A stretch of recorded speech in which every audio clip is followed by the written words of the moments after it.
El mensaje de hoy continuamos con esta serie que le hemos llamado Bucket List. Justamente cuando tú crees que tú lo has visto todo. ¿Cuántos saben lo que estoy hablando? Cuando tú crees que tú lo has visto todo, siempre llega algo y te sorprende. Generalmente cuando yo estaba leyendo y preparándome para unos servicios que estábamos celebrando, y generalmente cuando una persona muere, sus familiares, pues lo normal es que tomen ese tiempo para hablar y recordar todas las cosas buenas que hicieron en la vida. Sin embargo, mientras me preparaba en estos días, yo me crucé con ¿cómo se llama? Obituario, que lo hacen público, lo ponen en los periódicos, y me crucé con un obituario que fue publicado en el Florida Times Union, que me llamó mucho la atención. Fue escrito por uno de los hijos del fallecido, y en vez de hablar cosas buenas en este obituario, habló de todo lo negativo que su padre había hecho en la vida, todo lo negativo que su padre todo el daño que su padre le hizo. Y quiero compartir con ustedes este obituario. El hijo describe a su padre como un hombre narcisista, un hombre alcohólico, abusivo, cuya muerte demuestra que el mal eventualmente muere.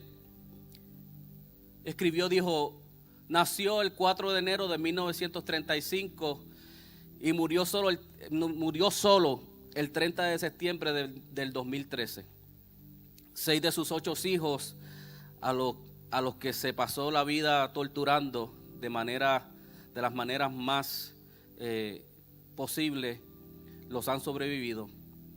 A la vez que descuidaba y abusaba de sus hijos pequeños, se negó a que nadie más mostrara cuidado y compasión hacia ellos. Cuando se hicieron adultos, acosó, torturó a todos los que intentaron amarlos. Todas las personas que lo conocieron fueron víctimas de su crueldad y su violencia, su delincuencia, su vulgaridad y de su odio hacia los seres humanos. Y luego cierra y dice, en nombre de sus hijos que expuso a una mala vida, celebramos que haya abandonado la tierra y esperamos que reviva en el más allá cada gesto de violencia. Y cuando yo leo esto sorprende, ¿verdad? Y la verdad es que yo no pretendo justificar ni entender las razones por las que este hombre hizo tanto daño a sus hijos. Yo me imagino la manera como, o no me puedo imaginar la manera de cómo estos hijos se sintieron en crecer en este ambiente, al ser maltratados por su propio padre. Y me imagino que debe ser algo muy difícil de experimentar creciendo en un hogar disfuncional como este. Pero la razón por la cual traigo esto, lo que yo quiero destacar con esta historia es que cómo a veces se nos hace tan difícil perdonar a aquellos que nos hicieron daño con sus acciones. Donde yo quiero llevarte en esta tarde, iglesia, es cómo nosotros perdonar a quienes nos han hecho daño. Porque la verdad que perdonar a alguien que te ha hecho daño es una decisión personal que solo tú puedes hacer. Que solo tú puedes hacer para tu propio beneficio. En vez de dejar raíces de amargura, raíces que se cultivan en nuestro corazón, mi oración es que podamos nosotros poder a encontrar un escape a esas raíces de amargura, y que nosotros podamos encontrar una salida a esos sentimientos. Y yo sé, desde antes de yo comenzar este mensaje, yo sé que este tema es un tema que revuelca emociones. Yo sé que quizás ya el corazón de algunos de ustedes está palpitando a 100 millas por hora. Pero hoy, más que a tus emociones, yo vengo a hablarle a tu espíritu. Hoy, más que a tu conocimiento, ni a tu opinión, ni tus emociones, Iglesia, yo vengo hoy a hablar a tu espíritu, a tu salvación, a tu restauración. Yo necesito que si tú estás aquí, que tú entiendas que Dios quiere decir. ¿Cuántos saben que Dios va a hablarte hoy? Dios va a hablarte hoy. Yo quiero hablar acerca de asuntos de familia. El tema de hoy es asuntos de familia.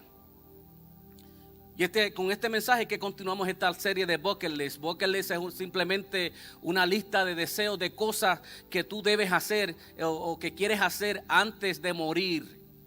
Cosas que debemos hacer antes de morir. Y Jesús, antes de Jesús partir al cielo, nos dejó su lista de cosas que hacer. La verdad es que en un día como algún día vamos a morir. ¿Sabías eso? Alguien que no sabía eso, levante la mano si no sabías que algún día vamos a morir. Y yo sé que este tema de la muerte, especialmente en nuestra cultura latina, es un tema que no nos gusta hablar. Pero la verdad es que debemos ir rompiendo con esas cosas, porque todos, nuestro deber debe ser prepararnos para que ese día cuando llegue estemos listos. ¿Cuántos saben lo que estoy hablando? Porque la verdad es que ese día todos vamos a morir. La verdad es que todos debemos tener una lista de cosas que queremos hacer y cosas que debemos hacer antes de nosotros abrir nuestros ojos a la eternidad. Y Jesús, nuestro Dios, nuestro Rey, en sus últimas horas en la vida aquí en la tierra, nos da 7 cosas. Nos da su lista de bucket list. Nos da su lista de cosas que tenía que hacer antes de morir. Nos dio 7 cosas que también tú debes tener. Cosas que también tú debes abrazar y tenerlas en tu lista de cosas que tú debes hacer antes de morir. De hecho, hasta nos da desde las primeras 3 palabras. Hoy estamos en la tercera parte de esta serie. La primera fue Jesús cuando dijo: Padre, perdónalos porque no saben lo que hacen. Perdonar a los que te hacen daño debe ser parte de las cosas que tú debes hacer antes de morir. La semana pasada hablamos acerca de admitir nuestra culpa. Y qué difícil se nos hace admitir nuestra culpa, ¿no? Y hoy queremos hablar en esta tercera parte de esta lista acerca de amar a la familia desinteresadamente. Amar a nuestra familia desinteresada, eso debe ser parte de tu lista de deseos antes de morir. ¿Sabes por qué? Porque las últimas 6 horas de Jesús antes de morir, Jesús tomó ese tiempo y aprovechó ese tiempo para mostrar cuál es el mejor o cuál es la mejor manera de nosotros vivir. ¿Cuántos quieren vivir mejor? ¿Cuántos quieren vivir mejor? Pues en Jesús vemos la mejor manera de vivir. En el ejemplo de Jesús vemos que Jesús siempre estaba pensando y estaba preocupándose por los demás. Y es muy diferente a lo que la cultura nos enseña. La cultura nos enseña a cuidarnos a nosotros, a encargarnos de nosotros, los demás que se encarguen de ellos. Más sin embargo, cuando miramos la vida de Jesús, vemos a Jesús que en todo momento su enfoque eran los demás, preocupándose por los demás. Y a medida que nosotros vayamos descubriendo en esta serie la lista de Jesús, es interesante notar que las primeras 3 declaraciones que Jesús hizo antes de morir, las primeras 3 declaraciones que Jesús hizo mientras lo crucificaban, se refería a los demás. Mientras él estaba siendo castigado, se refería a los demás. Mientras él estaba en necesidad, mientras él estaba en dolor, su preocupación era los demás. Mientras él estaba en sufrimiento: Padre, perdónalos porque no saben lo que hacen. Mientras él estaba ensangrentado y en sufrimiento, su preocupación era: hoy estarás conmigo en el paraíso. Y ahora se dirige a su madre, que lo está viendo a su hijo morir. Y ahora se dirige a su madre porque había un asunto familiar que tenía que atender. Un asunto familiar que tenía que trabajarlo en ese momento. Y Jesús, en su dolor, en su sufrimiento, decide: yo tengo que encargarme de esto, yo tengo que hacer algo con esto. Y dirige su atención a su madre. Y dirige su atención a su propia situación. Y dirige su atención a sus propios asuntos. Y eso era su familia. Alguien diga familia. Y es posible que tú estés aquí hoy y es posible que tú tengas asuntos familiares que atender. Es posible que tú estés aquí hoy y hayan asuntos en tu familia que tú no has atendido o que lo has ignorado o que te has rendido con esos asuntos. Hay un escritor británico que dijo que la gente pasa la primera mitad de su vida la pasan peleando con sus padres y la segunda mitad la pasan peleando con sus hijos. ¿Cuántos saben que eso es verdad? Y es como un círculo vicioso. Gran parte de nuestra vida la pasamos tratando de cultivar. Gran parte de nuestra vida la pasamos tratando de cuidar a nuestra familia y asegurarnos de que estemos bien, de que la familia esté bien, de que todo esté funcionando bien, de que podamos ser la familia más funcional que podamos tener. ¿Y sabes qué? Yo sé que el deseo de todos es que todos tengamos una familia disfuncional, que todos tengamos una familia que sea próspera, una familia que sea saludable. Y sabes que en esta palabra Jesús nos enseña cómo hacerlo. ¿Cuántos dan gracias por la palabra de Dios? Porque Jesús te enseña cómo enfocarte en la familia, cómo tener esa familia saludable, cómo reaccionar a ciertos asuntos de la familia. Y número uno, quiero compartir 3 puntos contigo hoy. Para que todos podamos cumplir con esta parte de nuestra lista de deseos que debemos cumplir. Con esta parte antes de nosotros abrir nuestros ojos a la eternidad. Que nosotros podamos cumplir con nuestros asuntos de familia. ¿Alguien está escuchando? Que nosotros podamos atender nuestros asuntos de familia. Tiene que ser parte de lo que está en tu lista de deseos antes de tú morir. Yo quiero compartir unos puntos. Primeramente, número 1, aprende a amar a tu familia desinteresadamente. Aprende a amar tu familia desinteresadamente.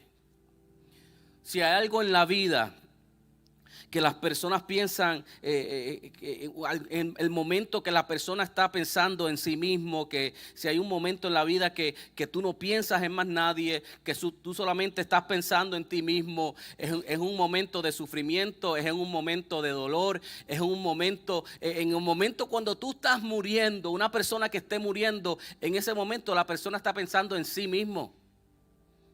La persona no está pensando en otra persona.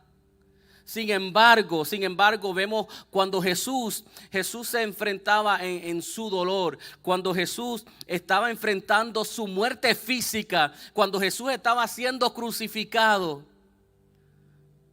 cuando Jesús estaba siendo separado de su Padre Celestial, Jesús no estaba pensando en sí mismo. Jesús no estaba pensando en su dolor. Jesús no estaba pensando en su sufrimiento. Jesús estaba pensando en los demás. Y Jesús le pidió a Dios, por eso fue que Jesús le dijo: Padre, perdónalos. A los que le hacían daño, Jesús estaba pidiéndole perdón, pidiéndole que tuviera misericordia.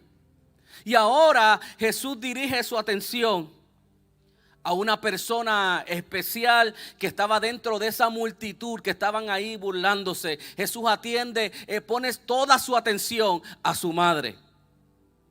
Y en Juan capítulo 19, quiero que lo abras, capítulo 19, versículo 25 al 26. Juan 19, versículo 25 al 26. Dice que estaban juntos a la cruz de Jesús su madre y la hermana de su madre, María, mujer de Cleofas, y María Magdalena.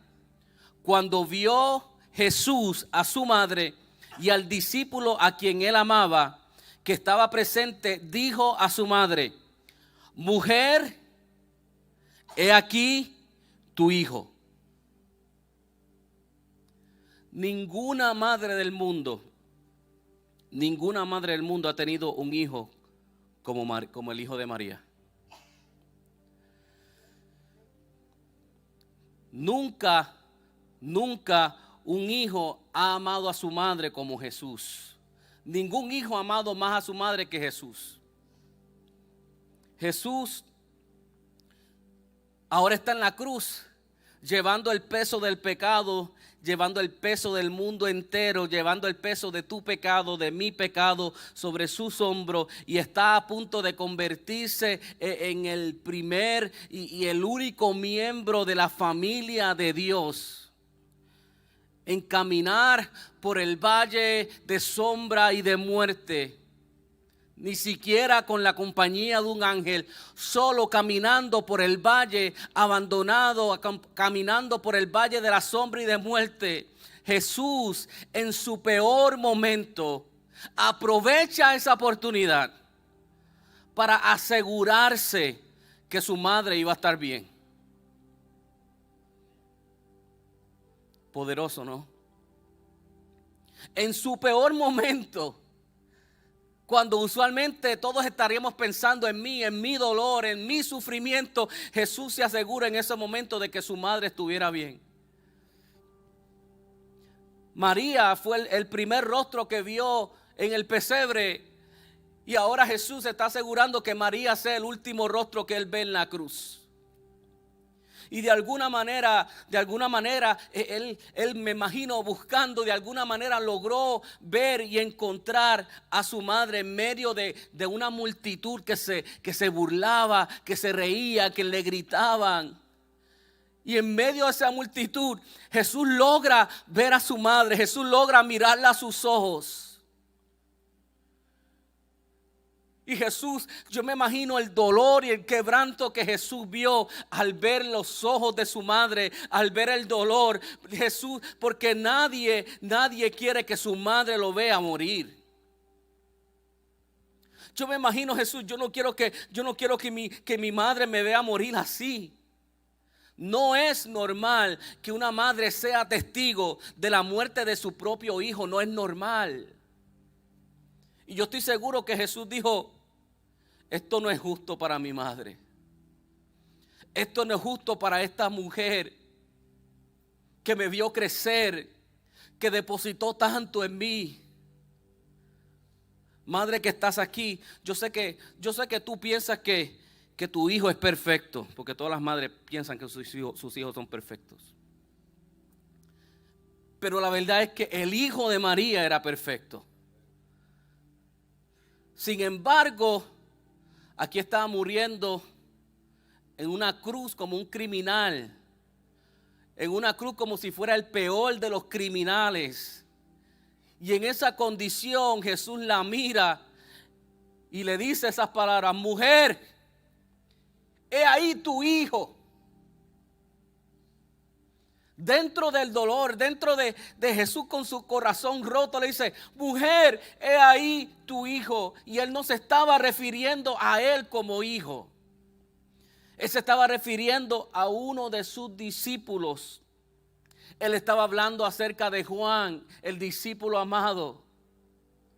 Lo que él estaba diciendo era: mujer, no te preocupes. No te preocupes, no sufras. Yo te cuidé cuando yo estaba vivo, pero ahora, de ahora en adelante, aquí está Juan, aquí está mi discípulo amado que te va a cuidar. Él se va a encargar de que tú estés bien. En medio del dolor, Jesús pensando en otros. En medio del dolor, Jesús pensando y asegurándose de que antes de que él cerrara sus ojos, que él atendiera sus asuntos de familia. Y me parece interesante que, no sé si te fijaste, pero me parece interesante que no la llamó madre, le dijo mujer. Y la verdad es que en nuestra cultura, si yo le digo mujer a mi mamá, posiblemente van a tener que buscar un pastor para la próxima semana.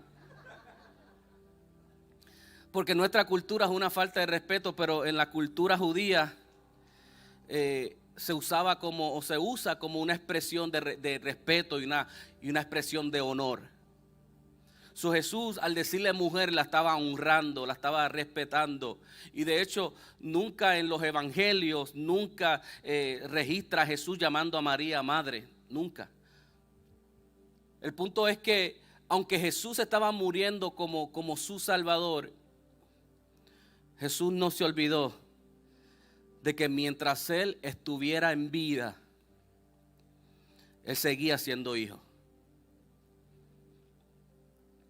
Jesús acababa de proveer, la semana pasada lo hablamos, acababa de proveer un hogar para un ladrón en la cruz, un hogar celestial.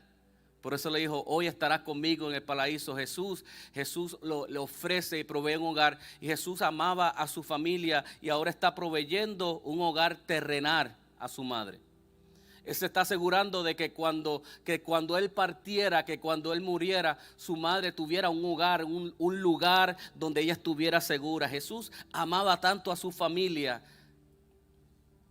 que Él se abandonaba él mismo por su familia. Por eso te digo que una de las cosas que tenemos que aprender a hacer es nosotros amar a nuestra familia desinteresadamente, no importando los sentimientos, no importando como lo que tú veas, lo que tú escuchaste. Yo sé que esto es difícil de escuchar para algunos de ustedes, yo sé. Yo sé que algunos de ustedes desde ya tienen conversaciones en su mente. Pastor, pero es que tú no sabes. Pastor, pero es que yo he tratado. Yo sé que es difícil escuchar esto. Yo sé que hay gente que han sido maltratados por familiares. Yo sé que hay gente que han sido maltratados por sus padres. Yo sé que hay gente que han sido repudiados, que han sido excluidos, que han sido rechazados, que han sido abandonados por familiares, por padres, por madres. Yo entiendo todo eso y esa es la realidad de lo que nosotros vivimos. Pero por amor a Dios, no mueras con una raíz de amargura en tu corazón, porque es para tu beneficio. Es para tu beneficio.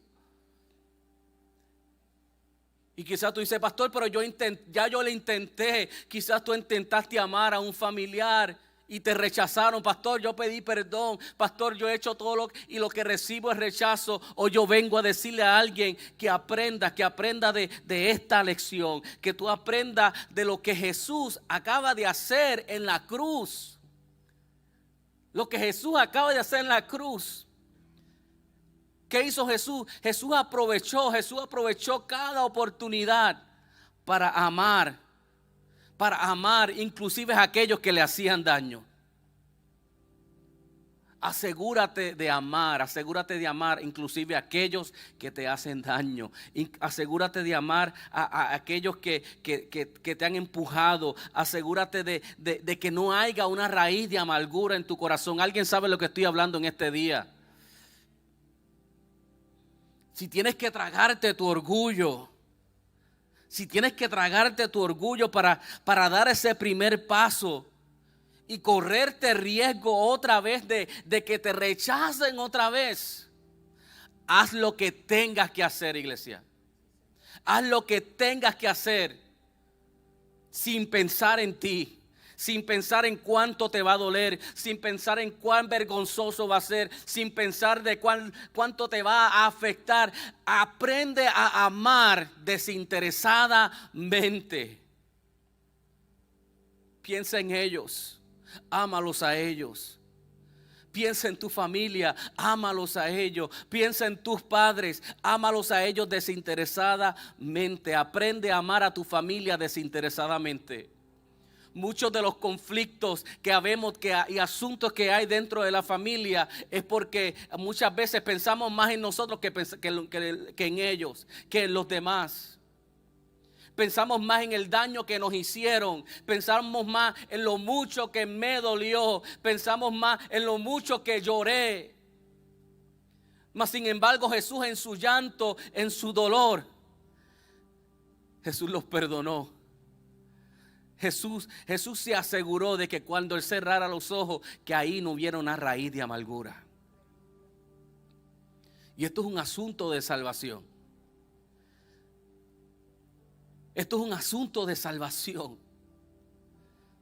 Número 2, asegúrate de que tu familia, asegúrate que en tu lista esté, de que tú te asegures de que tu familia está bajo buen cuidado. Y esto es importante porque Jesús acaba de asegurarle a su madre que iba a estar bien cuidada. Jesús dijo, estos son mis últimos momentos, pero yo te aseguro que yo me voy a asegurar de que tú estés bien cuidada. Y le dice a su discípulo que estaba a su lado, le dice, he ahí tu madre. Le dice al discípulo, he ahí tu madre. Él mira a este discípulo, que sabemos que es Juan, el mismo que escribió esta porción bíblica que acabamos de leer. La verdad es que Jesús no había hecho un acuerdo con Juan. Jesús no había hecho un contrato con Juan. Jesús no se había sentado a planificar con Juan. Jesús le dice a Juan, de ahora en adelante tú te encargas de mi madre. Y escucha bien esto, iglesia. Jesús está en medio de su agonía. Jesús en medio de su tormento, de su sufrimiento, de su dolor. Y tomó tiempo para cuidar a su madre. No importa lo que tú hagas, no importa lo que tú hagas. Nunca descuides a tu familia. No importa lo que hagas, nunca descuides a tu familia. Yo he decidido de antemano, no sacrificar mi familia. De antemano, yo te puedo testificar que yo he decidido no sacrificar mi matrimonio. Ni siquiera por el éxito ministerial. Ni siquiera por el pretexto de que yo estoy haciendo esto por Dios. Lo mejor que yo puedo hacer como su pastor es ser el mejor esposo que yo pueda hacer. Lo mejor que yo puedo hacer como su pastor es ser el mejor padre que yo pueda ser. ¿Alguien está escuchando lo que estoy diciendo? Jesús quiso ser el mejor hijo. Hasta el último momento Jesús quiso ser el mejor hijo. Y quizás tú te preguntes, y quizás tú estás aquí, pero ¿por qué está entregando a su madre a una persona que no es pariente? Lo más probable es que María, se piensa que María para este tiempo pues ya era, se piensa que era viuda. La verdad es que la Biblia no registra a José desde que Jesús fue al templo. José, no se sabe qué sucedió con él. Se piensa que José murió y María estaba viuda. Y como un hijo primogénito, Jesús tenía la responsabilidad de cuidar a su madre. Esa era su responsabilidad. Y ahora Jesús está muerto y hay un asunto familiar que tiene que atender. Pero Jesús tenía hermanos. Jesús tenía hermanas. ¿Qué pasó con los hermanos y las hermanas de Jesús? El problema es que los hermanos de Jesús y las hermanas de Jesús ni creían en Jesús. Posiblemente tú tienes familias que no creen en ti. Posiblemente tú tienes familias que no creen en el potencial que tú tienes. Y de hecho los hermanos de Jesús no creyeron en Jesús hasta después de su resurrección. Porque tu testimonio, esos familiares y esa gente que no creen en ti, tu testimonio es el que va a ser lo que los va a traer a ellos la salvación y a su redención. Dale ese aplauso a Jesús.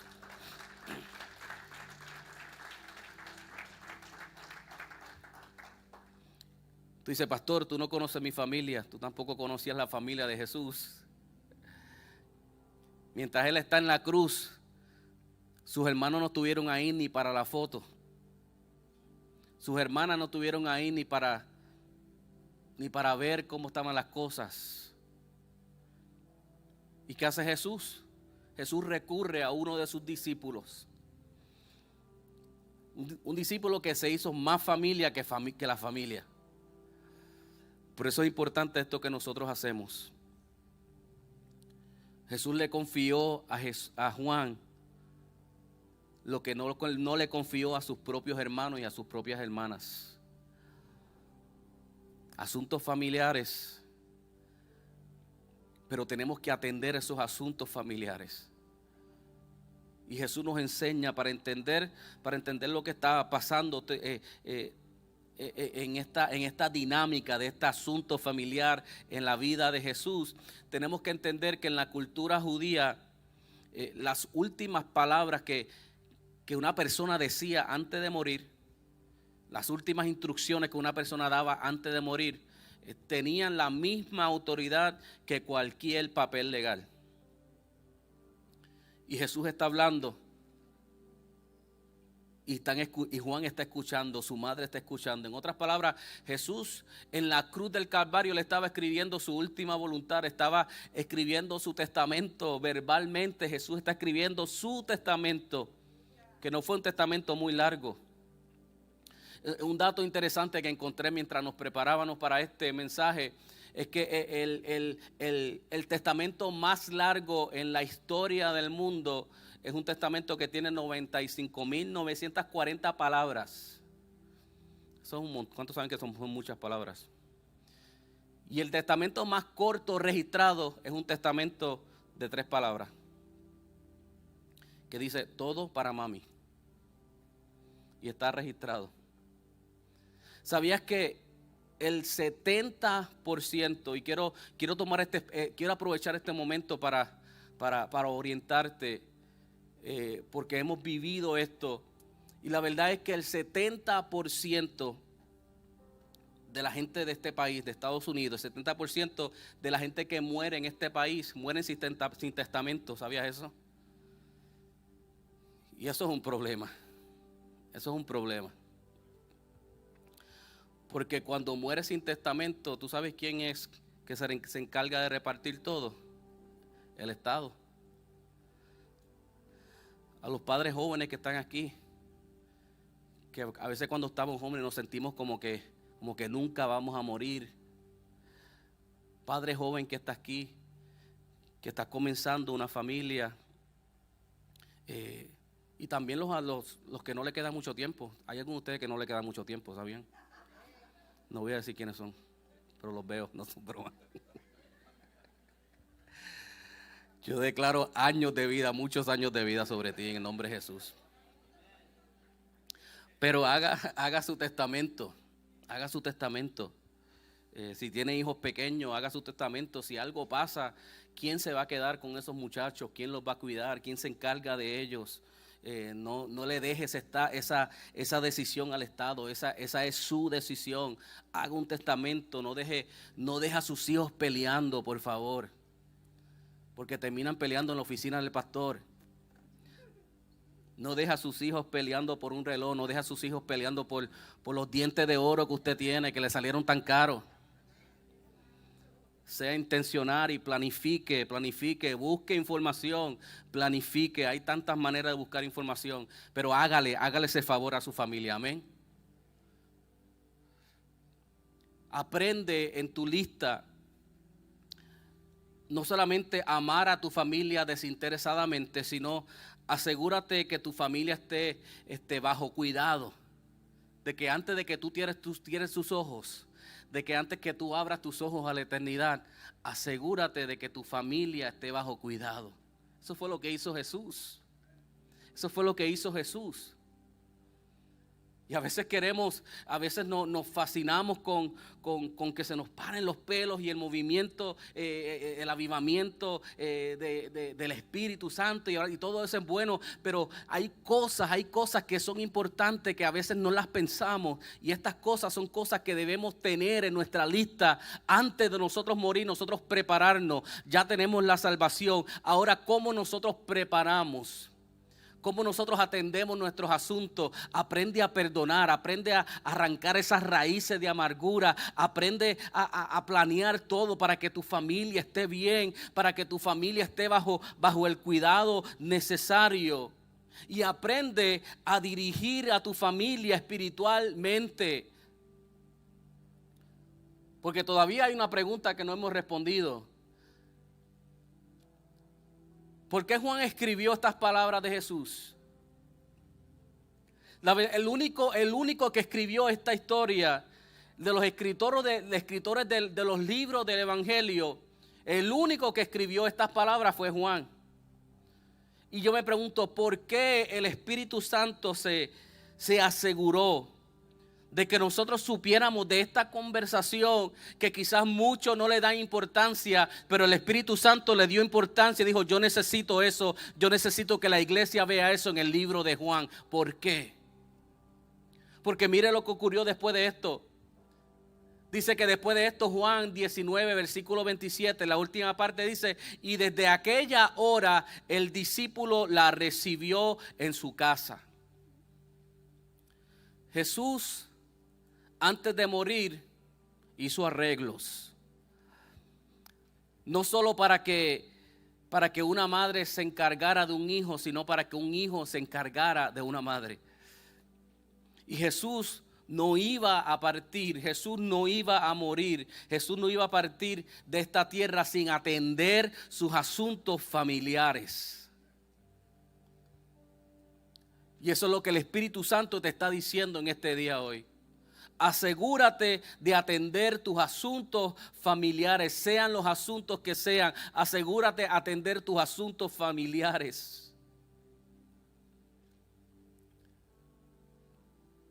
Hay dos responsabilidades que Jesús tenía. Jesús tenía la responsabilidad en la cruz como Salvador y tenía la responsabilidad como hijo. Y ambas las cumplió. Cumplió su responsabilidad como Salvador y cumplió su responsabilidad como hijo. Hay una cosa que todos tenemos en común. Todos tenemos o todos debemos nosotros entender el propósito de la cruz. Aquí todos tenemos padres. No hay una persona en la vida que no tenga padre. Si hay una persona que no tenga padre, me lo presenta. Y Jesús muere cumpliendo el quinto mandamiento, que es honra a tu padre y a tu madre. Y es importante entender que la Biblia dice honra a tu padre, a tu madre. No dice honra a tu padre, a tu madre si fueron buenos contigo. Honra a tu padre, a tu madre si fueron ricos. No, la Biblia simplemente dice honra a tu padre y a tu madre. Dios se encarga de darte unos padres y te encomienda a ti a honrar a tus padres, a tu padre y a tu madre. Y yo vengo a decirle a alguien el día de hoy que nunca es demasiado tarde. Nunca es demasiado tarde. Nunca eres demasiado viejo como para honrar a tus padres. Y nunca tus padres son demasiado de ancianos para honrarlos a ellos.